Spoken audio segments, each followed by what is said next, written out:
It's a really hot summer's day. It's supposed to get to 29 today, and I'm out on Lake Ellesmere, and you can see there that there's just a bit of cumulus over Binks Peninsula, and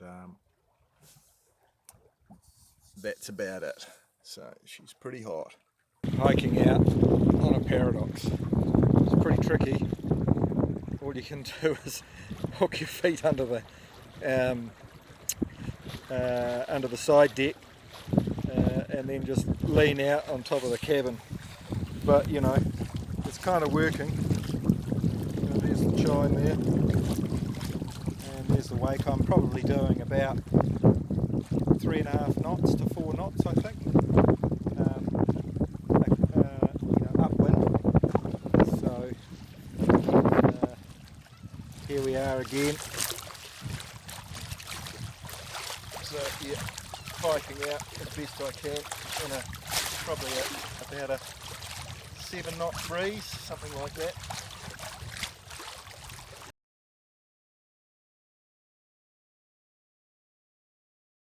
Winter sailing in a paradox. It's the 10th of June, so we're into the New Zealand winter now. The water temperature is around 12-degree mark, and the weather at the moment, the air temperature is probably not much different from that. Possibly is a degree or two warmer, it might be 13 degrees maybe. And this is Quail Island. So I've just come through this gap, launched back there, and took a while to get myself shipshape because I haven't been out for a long time. And so I'm on Lyttelton Harbour, and I'm just going to spend the day stalling around, probably more up the top end of this harbour here rather than getting down the seaward end. And yeah, just my plan I think is to spend the night at Quail Island, which I really do like because it allows me to get out and have a walk and stuff, and at this time of the year there's probably virtually nobody on it. So on we go. So this is the latest way that I'm attaching the main sheet to the rig. Instead of attaching it to the spar, I'm actually attaching it to the bottom of the sail.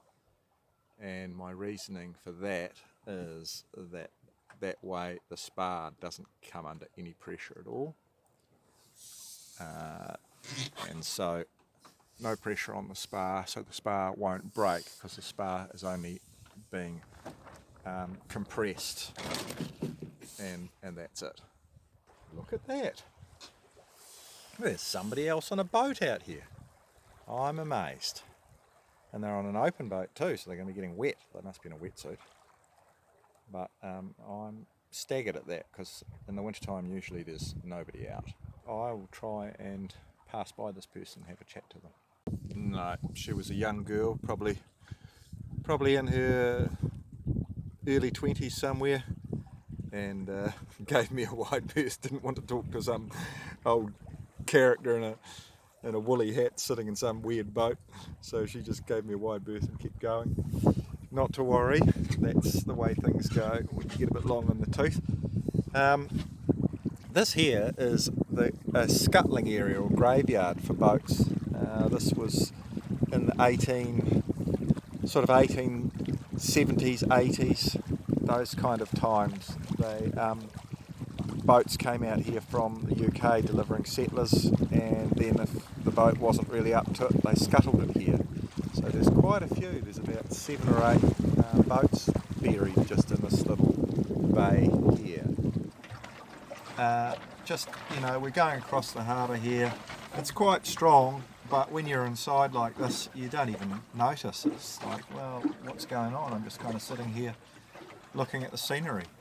So yeah, that's the great thing about a paradox. They just feel like such a safe boat. You're just never going to capsize. You know that, and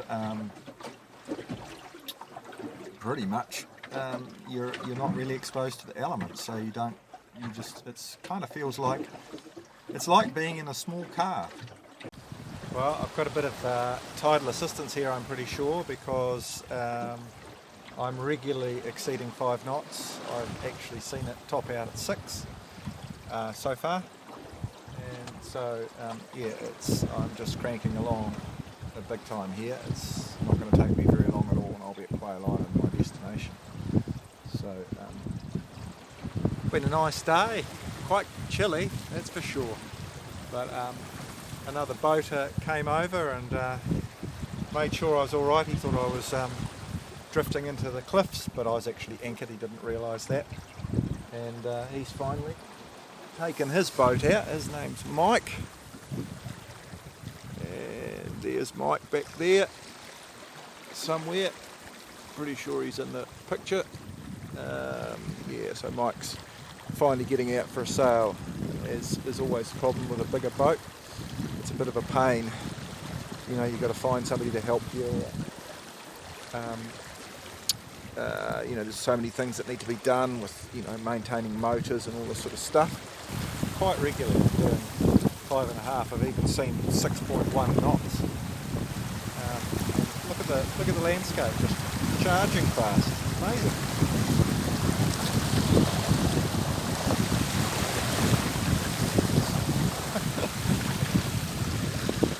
And there's the wake that I'm creating.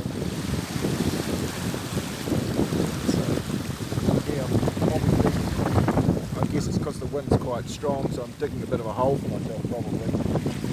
But anyway, yeah, I don't think I've been consistently ever sailed at, you know, above 5 knots before in reasonably flat water. And I'm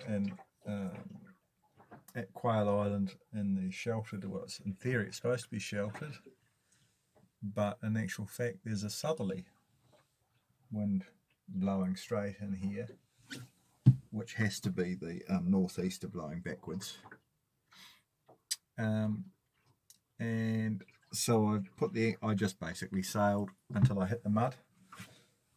There's the mud just there, because it's pretty much low tide at the moment.